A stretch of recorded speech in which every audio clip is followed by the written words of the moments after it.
Welcome to the Doha Forum, welcome to the State of Qatar, and welcome to the panel on the economic impact of COVID-19.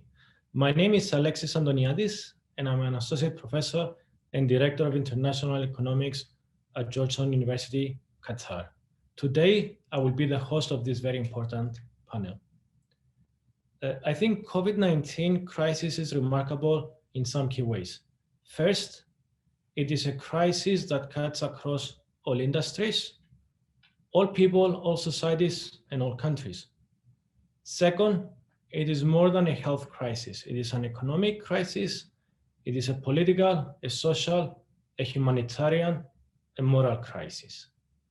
And third, as the mutations of the virus increase and spread around the globe, our response has to be fast.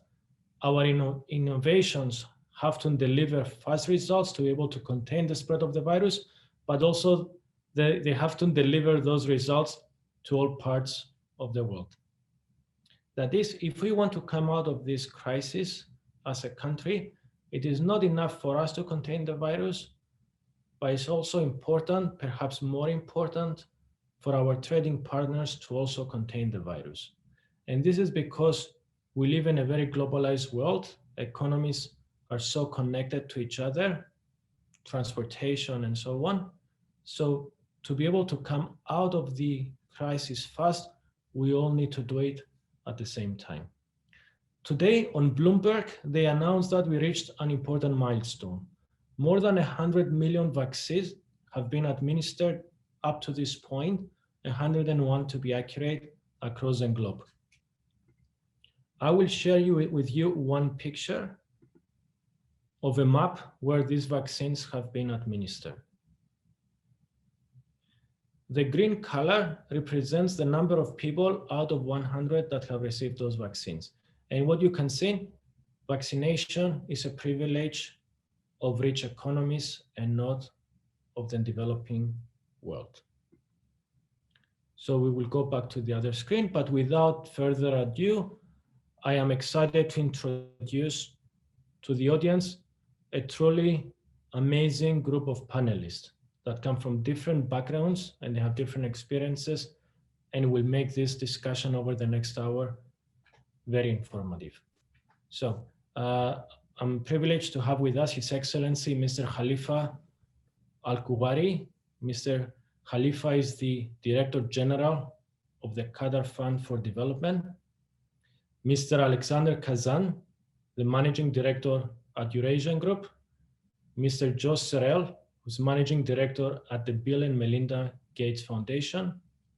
And Ms. Ebru Ôzdemir, Chair at Limak Group of Companies. Welcome everyone. Thank you so much for taking the time to be in this panel with us. So my first question goes to Ms. Ebru. From your experience as a businesswoman, can you share with us the way you look at the impact of COVID-19 in your operation, in your relations, in your interactions? Thank you very much, Dr. Alexis, and thank you for inviting me to speak at the Doha Forum. And I welcome all of you from Turkey. It's really great to virtually share the panel with the representatives from Qatar Fund of Development, Eurasia Group, and Bill and Melinda Gates Foundation. Because as Limak, we do partner with Qatar Fund for Development and Gates Foundation on the SDG Impact Accelerator project. It's a global project to accelerate the innovative ideas to improve livelihoods of the refugees. Actually, it's a very big problem, the displaced people all over the world, in Turkey and around the world. And coming to the question, of course, I mean, for sure, 2020, I think, was one of the weirdest years. And COVID-19 has been a wake-up call, I think, for all the businesses, including ourselves and from all over the world. And it has highlighted, actually, the vulnerabilities of many organizations, including ourselves, in all the countries. And it pulled forward challenges that would probably be expected to take years or even decades to happen to a matter of weeks. Just to give you an example, I'm in construction and infrastructure sector. And in Turkey, and also we are active in 15 countries all around the world, and we have more than 60,000 employees. and we take part in one of the world's, like longest bridge, biggest airport, so most challenging and largest mega projects. And the construction sector, everyone knows, globally known, it's used to be the least digitalized sector. However, we have seen businesses, even in my sector, trying new technologies, trying to adapt, embrace digitalization. And some companies even had to digitalize overnight, where they had to do it in 10 years. And I think this will lead to a fast-track digitalization in the upcoming period. And one conclusion I can withdraw from this weird year is, which is very obvious, I don't think that a return to business as usual, it's not an option anymore. Instead, the businesses in the high-income countries will be expected to re-engineer and redesign the way they operate. They create value for the society at large. And very importantly, we have to mitigate the large and long-term risks. So instead of business as usual or business as usual, I have to say business as unusual. And these changes and the challenges, however, it will not stop here. I mean, due to COVID-19, we have faced a global supply chain disruption in every sector, in every country, in every economy, and even some countries closed to prevent the spread of the virus.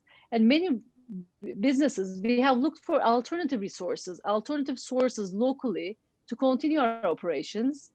The other thing is limitations of the workforce.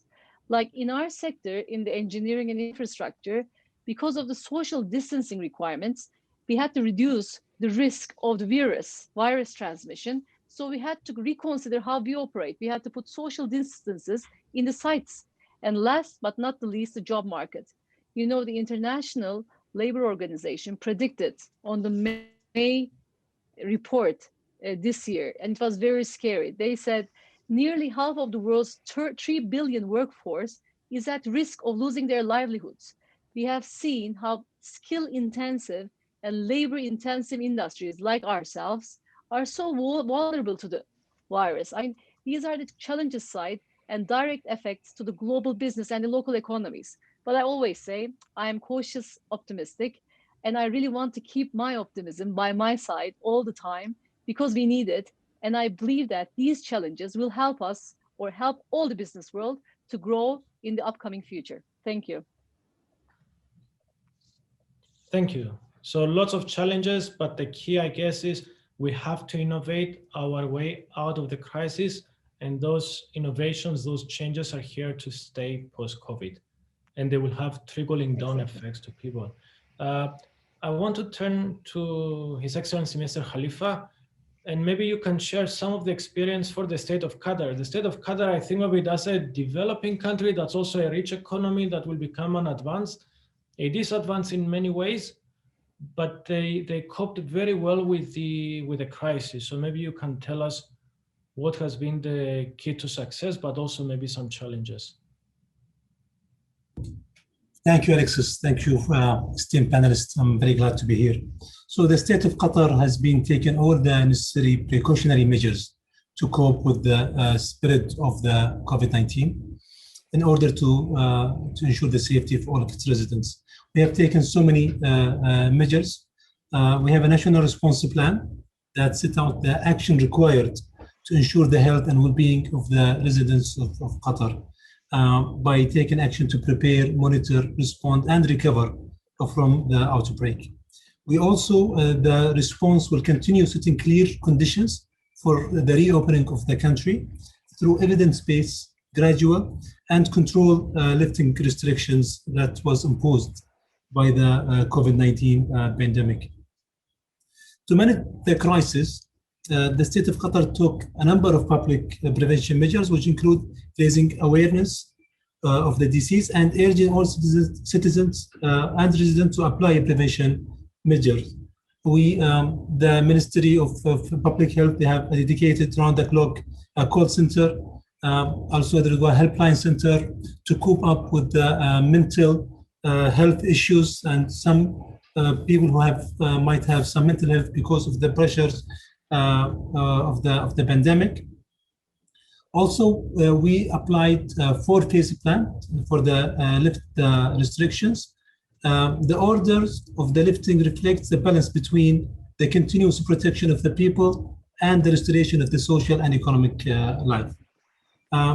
In April 2020, Qatar released a mobile application to help speed up the process of contact tracing as part of the effort to combat the COVID-19.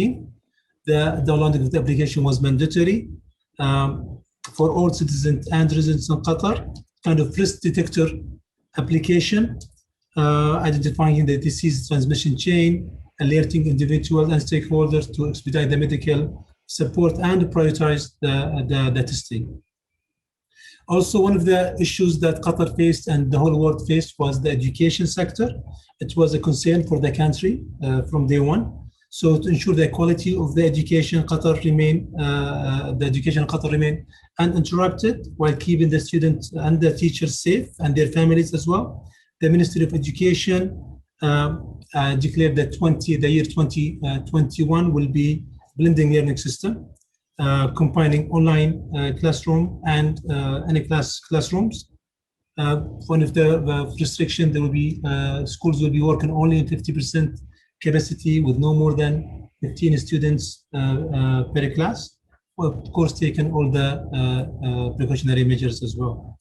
It is important to keep in mind as well that Qatar has strict travel and return policy to ensure that we are allowing now, the country allowing the inbound travel to the country. However, there is quarantine restrictions. It depends on that change from time to time. It depends on the policies of the country. One of the most important things that happened here in Qatar was the volunteer work, which is it has been a campaign launched for the sake of Qatar. It was in March, 35,000 volunteers, citizens and residents of the state of Qatar have volunteered and were grouped to different kind of group based on their qualification and medical background. Also, the state of Qatar has taken into considerations of the safety of citizens out of the country, taking all the measures required in that aspect. So this is in general how the state of Qatar has handled and coped with the impact of the COVID-19. Thank you. So it took leadership from the very top, right planning, moving fast, mobilizing people, and resources. And I think resources is key. And my next question is to Mr. Joe. There's a lot of discussion about the developed world, advanced economies in Europe, in the US, about the impact of COVID, the impact on the healthcare systems, the protests on the economy. We had the elections of the US. I have a feeling that we failed to comprehend what is the situation in the developing world, in the poor countries. So is this correct? And maybe you can share some insights on what is going on in the less privileged part of the world?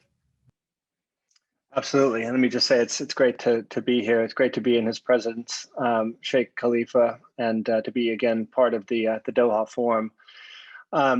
Alexis, you ask a great question. I think that too often the needs of developing countries, haven't been high on the agenda of a lot of country responses. And on the one hand, it's natural. Countries are facing unprecedented economic situations.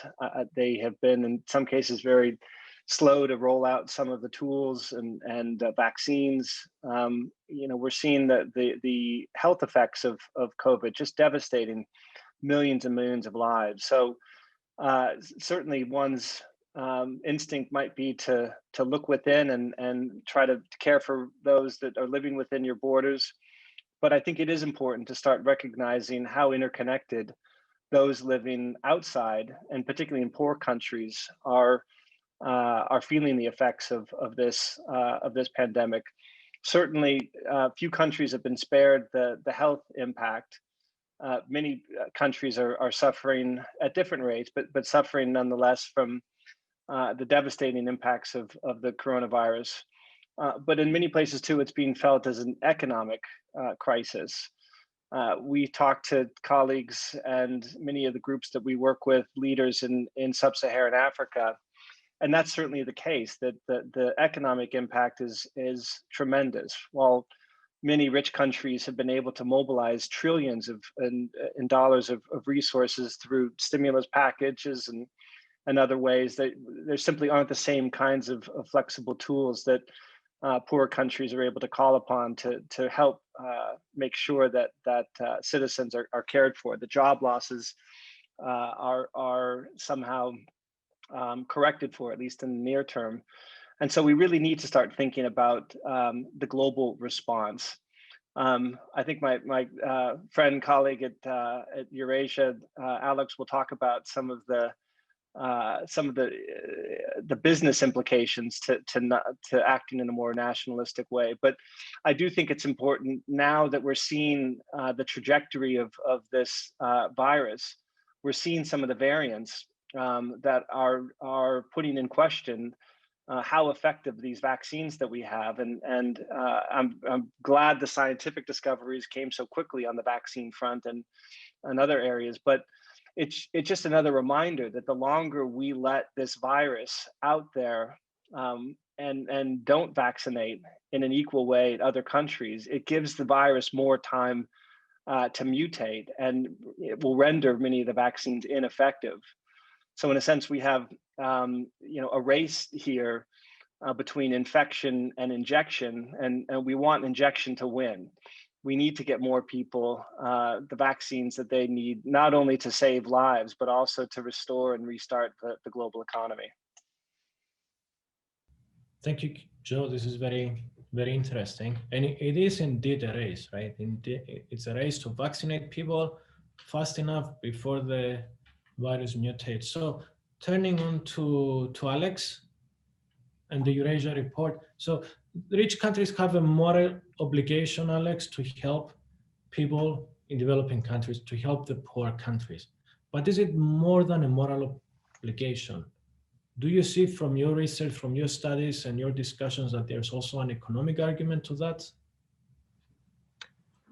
Great. Well, thank you very much to all of you for the opportunity to be here and to be part of the Doha Forum, and especially with such a fantastic group of fellow panelists.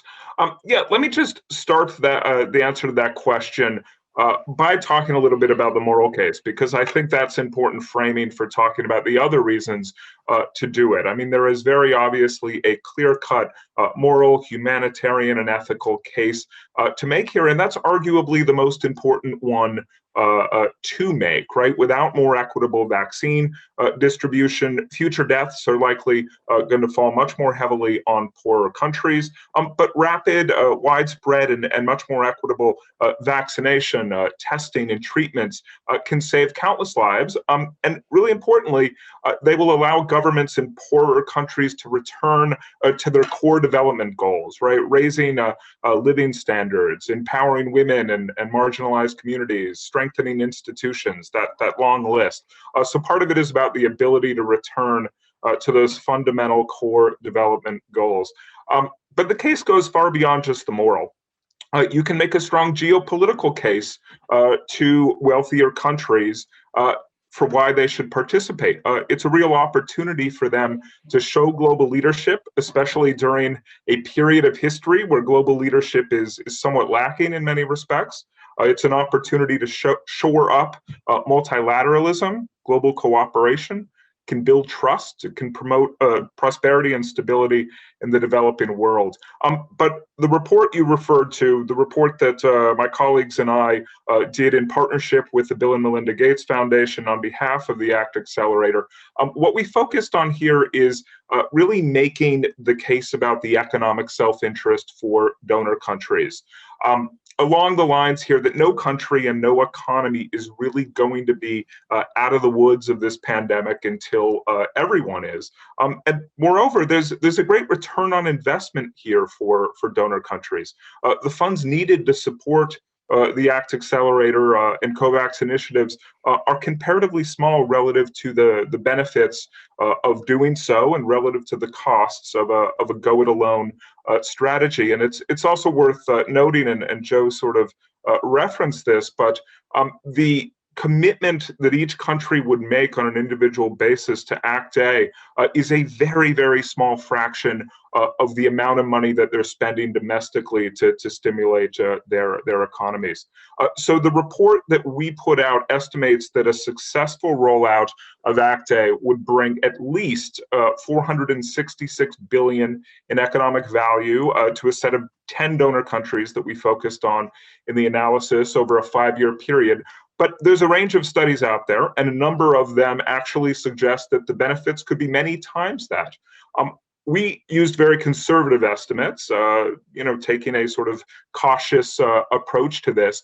But even those conservative estimates tell us that the economic benefits to donor countries would be more than 12 times the estimated 38 billion total cost of the Act A program. Very clearly, this pays for itself. Again, important to point out that the economic benefits, those numbers that I referred to, are probably somewhat understated. We're working with cautious assumptions here, and the report looks at 3 main economic and financial channels to this group of 10 donor countries. You have economic losses from travel bans in education, tourism. You have export revenue foregone in manufacturing. We also looked at IT and financial services. And then you have an energy price channel that's important for a number of countries. But the fundamental point here, and this is where I would really want to leave this this point, because I think it's important, is that any way you look at this, any sort of way you slice this question, Act A is going to pay for itself many times over in medium-term economic returns to donor countries. So yes, we should do it because it is the right thing to do. There's a moral and humanitarian reason, but it also has a very positive return on investment. Thank you, Alex. So for the audience, Act A is the access to COVID-19 tools accelerator.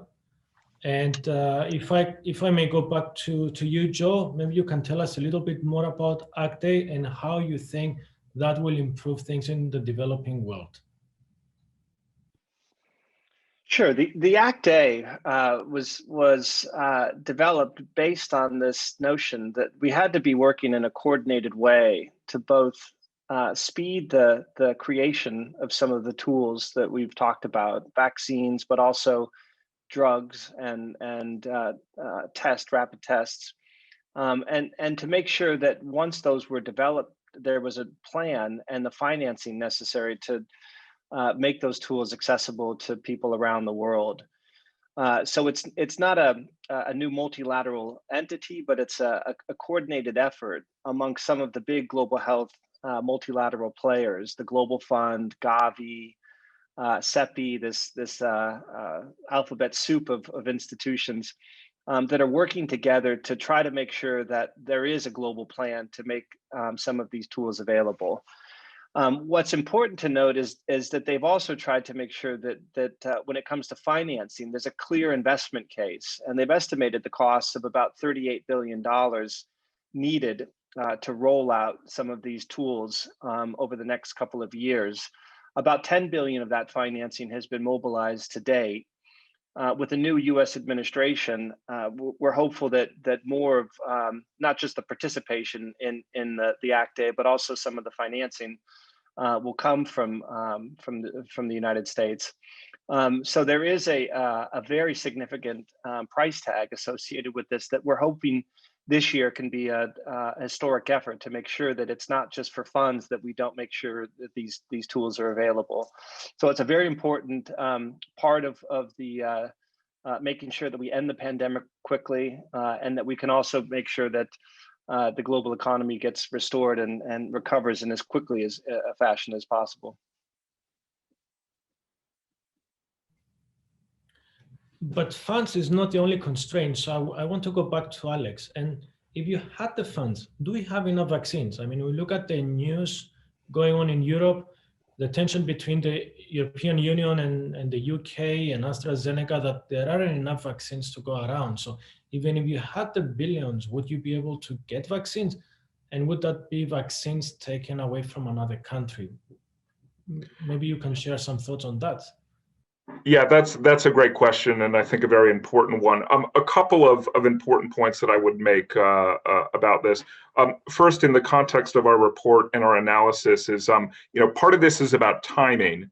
Our analysis didn't include a specific timeline, just given the uncertainty around that and more uncertainty at the end of last year when we did this analysis. But what we did know is that countries that had already reserved doses, primarily wealthy ones, would get the vaccines first, and poorer countries would get them later, with the key condition here that, if the funding was available. So having that funding in place, in queue, if you will, I think is important. But second, and much more importantly, Act A is about much more than just vaccine distribution. It's also meant to ensure access to diagnostics so that COVID can be detected and it's spread limited. It's about therapeutics so that fewer infections end up becoming lethal or severe cases that put strain on hospital systems. And it's about resources to strengthen health systems. So if you actually have this situation where you have an absence of physical vaccine availability, those other pillars of the ACT Accelerator program actually become much more important, because they'll make it successfully for countries that don't yet have that vaccine access to sort of, quote, live with the virus long enough to wait until more vaccine doses become available. But the third point here, and I think probably the most important to keep in mind, is that physical availability of vaccines and the economic availability or financing are really, they're interconnected. To some degree, vaccine availability is reflecting how much money is being committed and when it's being committed. Companies developing vaccines, they need the money up front to invest in sufficient manufacturing capacity, logistic and distribution capacity. So having that money earlier and more of it helps anticipate and avoid some of these supply bottlenecks that could extend that period of delay. So I do think to vaccinate poorer countries as soon as possible means that it's really imperative that we front load the money committed, front load the disbursement as much as possible, and do that very rapidly.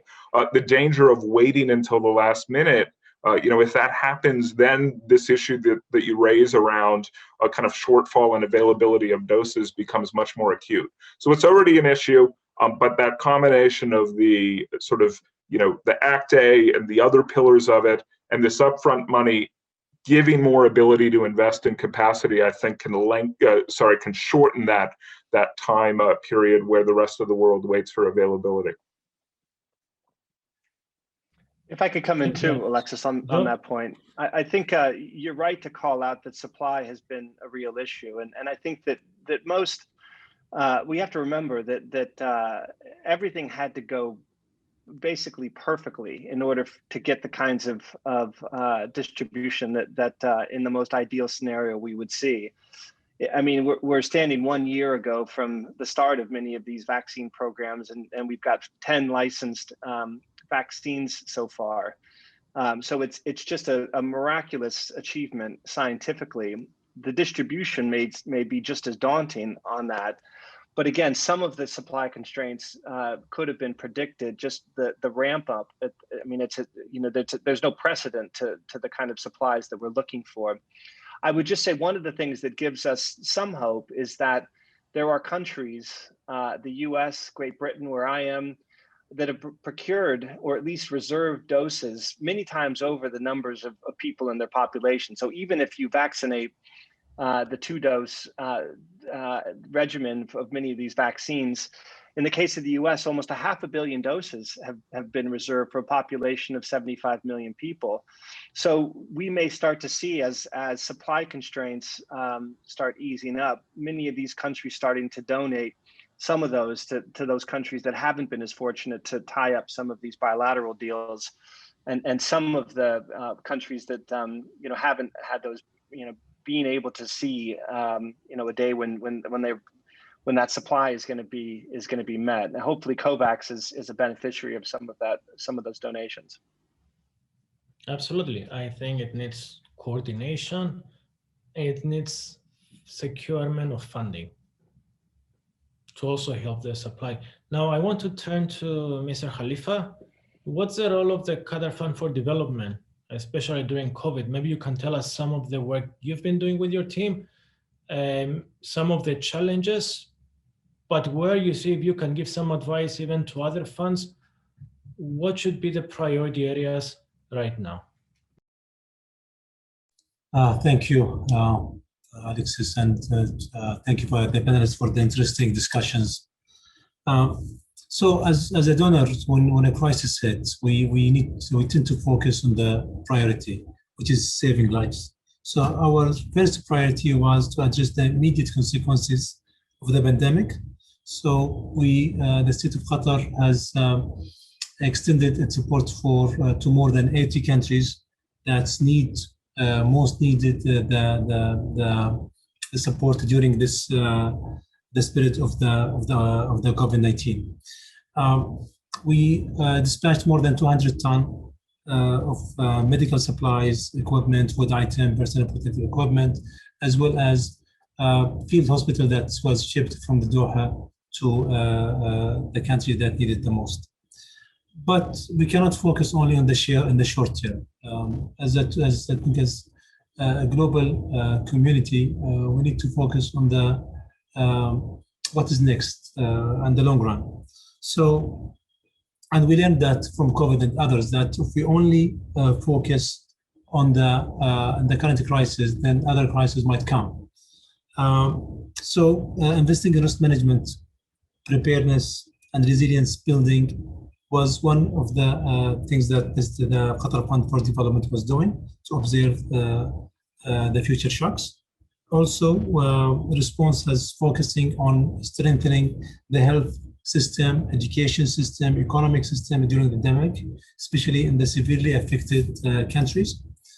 But the crisis hasn't only touched the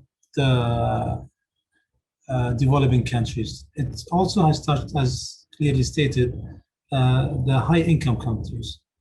And this might have an impact on the official development assistance level donor countries that usually extend as a foreign aid and put pressure to redirect those assistance or these funds toward the domestic measures to cope with the crisis. And this is a challenge that challenges the ability of the international community to sustain support to countries that have been hit hardest by the pandemic, and the ability for us to achieve the 2030 Sustainable Development Goals. We are already witnessing a growing reversal in the progress of the SDGs. Extreme poverty and infant mortality are set to increase, life expectancy to fall, death toll from malaria to double as a result of this crisis. All more reason to spend actually more official assistance more strategically and investing more forecast-based models to strengthen the disaster preparedness and hence foster systemic resilience. This is a key building building back better. For that reason, the fund supports scaling up anticipatory actions through strengthening multilateral cooperation and capitalizing on the huge potential of the data and early warning system to improve people's ability to prepare, respond, recover from shocks, and optimize available funds.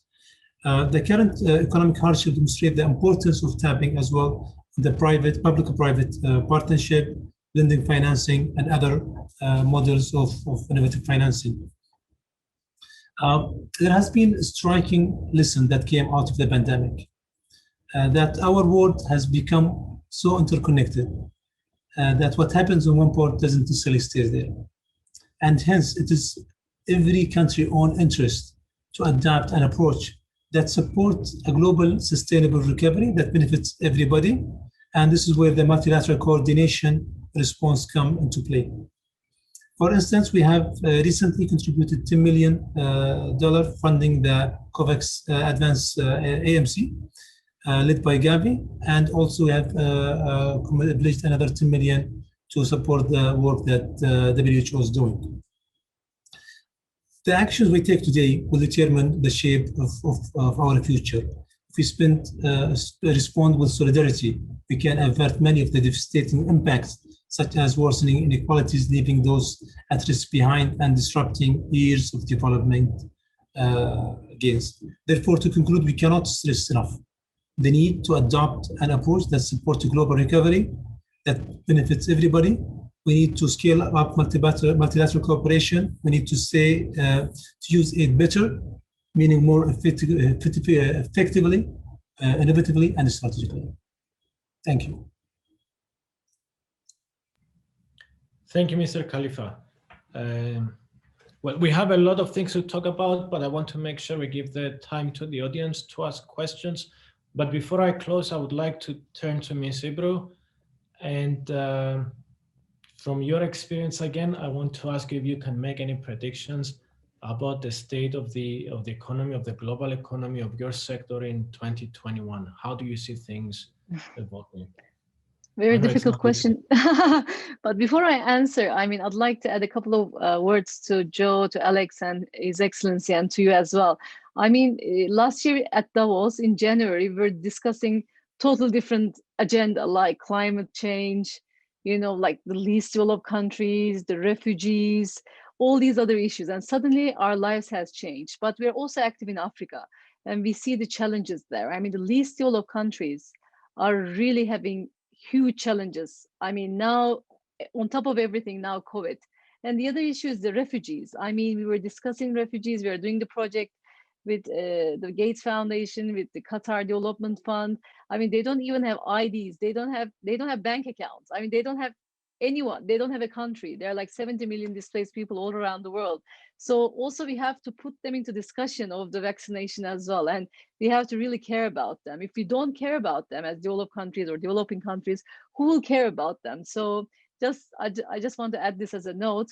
But being a cautious optimistic, I'd like to have 5 points for my thoughts on the future economy of 2021.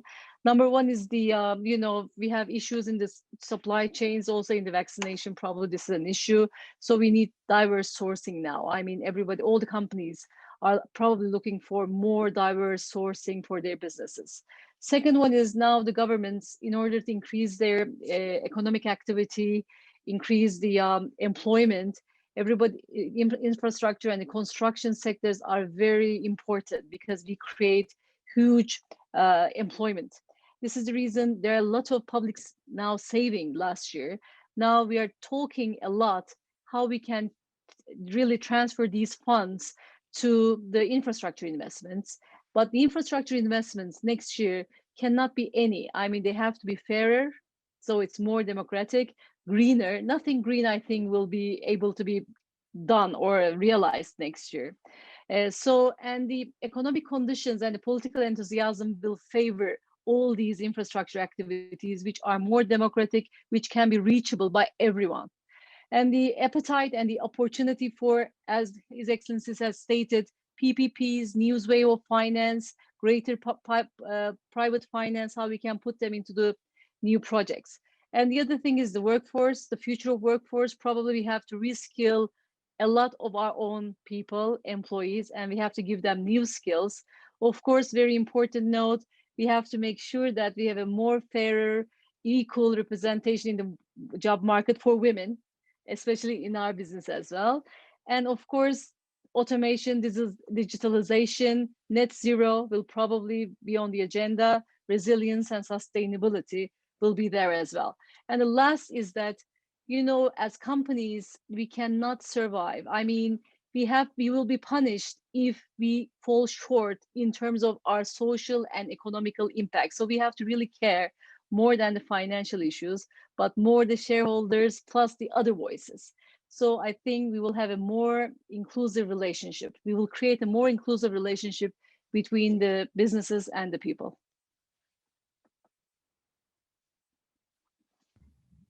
Thank you. Thank you, Ebru. Indeed, I mean, there's a lot of suffering. My mind goes to the coup in Myanmar yesterday. So in addition to having a poor country that's been struggling, that's been hit by COVID, the economic downturn, now there's the uncertainty and the suffering and the panic. So we need to do something in 2021. And we hope that we all collaborate, we all coordinate, and then these innovations in automation, in big data will hopefully assist us, but something has to be done. Before I go to Q&A, I would like to let the excellent panelists we have, maybe it's not closing remarks because we still have time, but if they want to spend a minute each, if they have something to add that we may have missed. Joe? Well, thanks. I guess what I would say is that I agree with Ebru a lot on some of her comments about the opportunity that we have.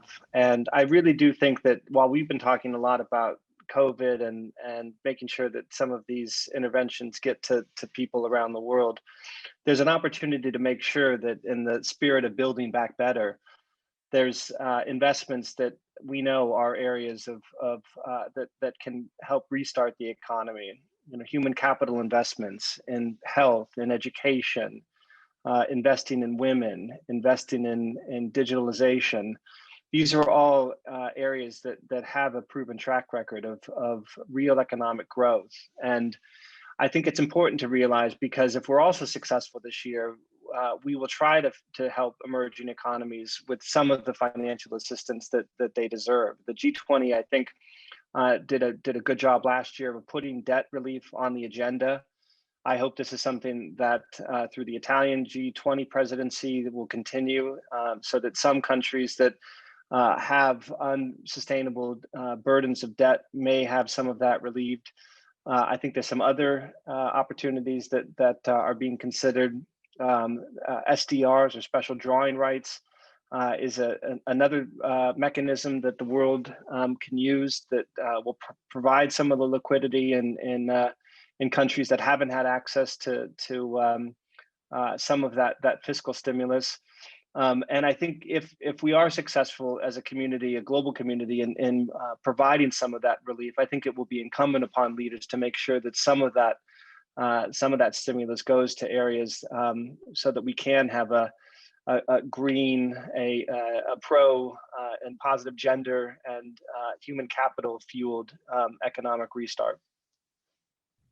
Alex? Great. Yeah, I would just add two things, really building off of Joe's comments. The first is, with all the, of course, the near-term focus on vaccine rollout, there's a danger that we lose sight of the medium and long-term challenges for the developing world. Given that wealthier countries, despite having very large economic shocks, have been able to respond given the resources that they've had and deployed in very large amounts. There's a danger that we lose sight of the long-term economic scarring that I think this could bring in a lot of developing countries. So very important to keep that focus and all the priorities that both Ebru and Joe mentioned are critically important. The second point is, I think we now have a window this year to start to move the conversation about global health to a perspective that's much more kind of long-term in nature and about health security, right? How do you, now that we know the cost of the pandemic, now that we know or have, I think a fear that COVID will be with us in some form, creating challenges for an extended period of time. How does that change our thinking about the agenda, right? The global health security agenda, the kinds of investment in healthcare capacity, in preventative measures, in surveillance, and testing, and tracing. All these things, I think, we have a unique window to get resources and effort behind over the next months and years, and it's really critical to maintain the focus on that. Thank you. And Mr. Khalifa, would you like to share final comment? So I just want to second what Joe and Alex said. It is a collaborative effort that needs to take place on both implementing the agenda, either for COVID-19 or the aftermath of COVID-19, or the economical situation that's happening in the country right now. And at the same time, as donors, need to think more innovatively on innovative financing and how to implement that on risk, for example, risk-based approaches or anticipatory actions. And also, we don't forget the other crisis that is really, the world is full of crises, either man-made or natural crises that haven't stopped. Is still going, and the funding is needed there, and have either health, education, or economic impact. So, same time as donors, we need to look at those, to look at the impact of the health related to the pandemic and the business as usual when it comes to human and development. Also, it's very important for the beneficiaries or the low-income countries to set their priorities straight and focus and don't lose sight of their strategic objectives, which will help us as donors as well to focus on the priorities. So this is what I think. Thank you, Mr. Khalifa. So let me jump straight to questions for our friends in the audience. You can either type your question or you can raise your hand, and I will, me or the moderator will let you, moderator of the Zoom channel, let you ask your questions. Please keep the questions short, precise, refrain from making statements. And for the panelists, please also try to keep the answers short so we can get to more questions. So while people are thinking of questions and raising hands, let me ask one question that I have for Mr. Khalifa, and this is about the state of Qatar. So it says, despite the strict measures, we witness increase in numbers of COVID cases in Qatar. Does it jeopardize at all the successful efforts that have been taken so far? And the second question, which I think you have answered, what are the current priorities and challenges of Qatar's humanitarian diplomacy during the critical period? I think you have articulated a very good answer on the second part. So I guess people feel uneasy about the rising number of cases. And for those in the audience, here in Qatar, we have about 200 cases over the last few days. That number changed to 350. Mr. Khalifa. I don't think it does jeopardize the effort. I think the actions and the restriction and the precautionary measures, it is dynamic with the situation. And the action of the government here and or the committee in charge of this is based on the evidence that they have. And I think as long as we are dynamic and proactive for whatever situation we have, then this is the way it should be. And this is not only in Qatar; it's the whole, in many other countries having this similar situations. And I think our measures moves with the current situation. So I don't think it jeopardizes the efforts. It's not something that you can control it 100%. Thank you. So let me see if there are any hands up. And let me ask one more question, and maybe Joe or Alex could take that. And the question is about the response to the crisis. And it says that given that we all understand the challenges, we all agree on the remedies, but we don't need words, we need actions and we need funds. What do you think is the obstacle? And I'm sure there are lots of barriers, but you are meeting with lobbyists, you meet with governments, you meet with executives. Can you pinpoint some of the challenges that you hope will help us move closer to action instead of words? Alex, you want to start? I'm happy to start on that. I mean, I would first say, could not agree more, right? I mean, we've spent a lot of time identifying the challenge. We know what we need to do. It is very much about action. Part of it, and I think in his opening remarks, Joe sort of suggested this. It is understandable that for large, wealthier countries, large, vibrant democracies, the focus, the set of political pressures points governments to prioritize looking inward, right? It's just a fact of life. It's not ideal, but clearly there is some sort of kind of politically oriented or motivated behavior as a result of these perceived political pressures. But I think the key here is sort of avoiding this from turning into full-blown what you would think of as vaccine nationalism. By building the support for more equitable global distribution, building the mechanisms, keeping the pressure up on funding. I'm optimistic. I think, despite the fact that you have had challenges with vaccine rollout in much of, the wealthier parts of the world, you are seeing progress, and there is improvement. We have a couple of, early days, but what look to be, moving towards success stories. Israel, I think, is often pointed to. There's a number of places that we could look at. So I think there will be an opportunity as increasing parts of populations, particularly the more vulnerable, and we start to see that pass through into less stress on healthcare systems, that the political incentives will change to some degree. Not to be overly political about it, but I do think that the new administration in the U.S. Has already taken a very different tone toward this and has emphasized more of a multilateral cooperative approach. I do think that will help. And then, the point that Joe also made about the fact that we saw this sort of early signs of vaccine nationalism with a lot of wealthier countries securing enough doses that would give 6 or 7, coverage of 6 or 7 doses.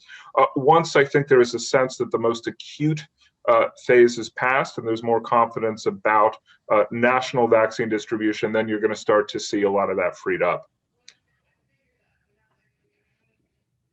Yeah, I agree with all those points. I mean, I do think that as some of the supply constraints start to loosen up a little bit and production ramps up, that countries will be maybe a bit less challenged at home, trying to argue to their constituents, their voters, why they're behind another country. And I hope that sense, and I think that the Eurasia report, others have contributed to really making a very powerful case why, again, this is not just a nice and a charitable thing to do, but it really is in our interest.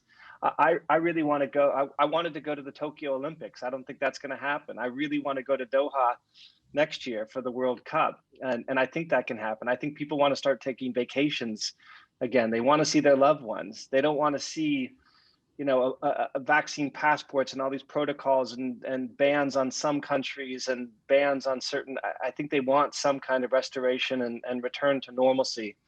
So I think that when there's a little bit more space for that kind of conversation to happen again, we'll see. I think some of the generosity that has we've had good precedents in times of crisis.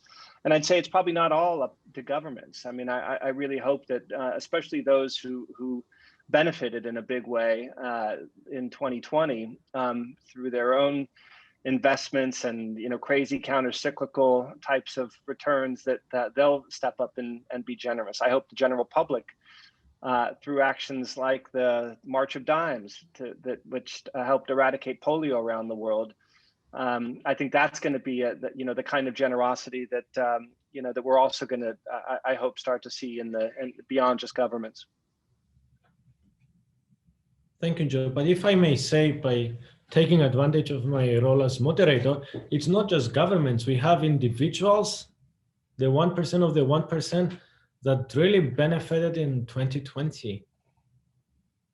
And they have a lot of power and they have a lot of responsibility to contribute. As you said, once this is over with, the next few years will be years of euphoria. There will be great momentum. Everybody will be traveling, spending, going out. We want to make sure that the developing world doesn't stay behind. So it is very important. So again, members of the audience, don't be shy to ask your question. You can raise your hand. I have a question for Ebru, and it's about women and COVID. So there are 2 parts. One is, are women affected more by the challenges of COVID, the economic crisis and the health, but also opportunities in the workforce? There's a struggle for equal rights in terms of matching the salary and giving opportunities. Is that taking a step back, or what do you think? This has been also under discussion a lot in all these panels.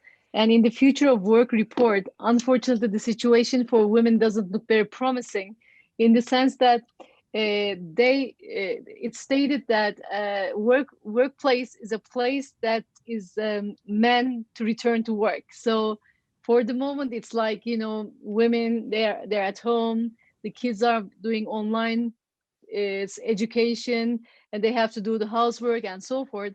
So basically, it seems like women are in a more disadvantageous position due to COVID-19. And going back to work, it seems like a little bit, less optimistic. I'm less optimistic in that sense. This is the reason we are putting a lot of work there. I mean, right now, we are putting a lot of work in also the equal pay. Every position has to be equally paid. So this is very important to all the private sector, also the public, that we really have to create the work environments. When we go back, everybody travels again. Of course, I want to go back to holidays. I want to see the loved ones, but the workplace should be a place that women also comes back equally as men. This is very important. Plus, women are also in a less advantageous position anyway. So if this causes a less disadvantageous position, then women will not definitely be in a worse situation than before. And we don't want that. Not a very optimistic view indeed. At the same time, this is something we should all be working on, addressing the problem, minimizing the wage gap, and giving opportunities. I'll share an example. I mentioned Myanmar. If you go to Myanmar and you have a very smart lady that doesn't speak English, which is the majority of the population, she will work as a secretary for $115 in a local company. Another one that speaks basic English will work for an international company with $700. And then another company will come, another international company, and the lady that speaks some English will be able to move to another company because she has experience in an international company, and she will see her salary going up, whereas the other one is more likely to drop out of the labor force when she becomes a mother. So, and Alex talked about it, and Joe, and I think Khalifa, that we shouldn't lose track of the challenges we have in addition to COVID. I think that is very important. I have a question. It's not clear to me, so I will read it. The effect of COVID on outsourcing in the long run for developing countries. Should countries interfere if it causes big vulnerabilities, considering WTO rules? So, not sure why outsourcing comes in contrast with WTO rules. Is it outsourcing the vaccine? I asked the audience member. Is it about the supply chains? Is it about the supply chains because WTO, some countries have sanctions, more tariffs? I don't know. That's all it's, yeah, about supply chains.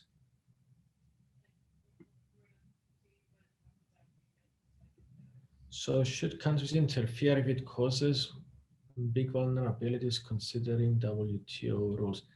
I guess one may say, should we offer developing countries protectionist rights as we offer infant industries as they cope with the challenges of COVID?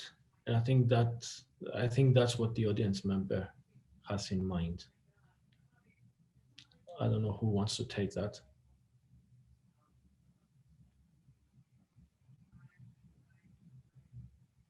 Well, I mean, we are not certain what the question is, but definitely maybe there is scope within the WTO to look at mechanisms that can relax tariff or non-tariff barriers to benefit developing countries, and do it in a way that will promote growth and equity within those societies, so there are spillover effects from a potential rebound in the global economy. So as we have 1 minute left, I want to thank the panelists for doing an amazing job, but also I want to give them the chance to make a final remark if they have.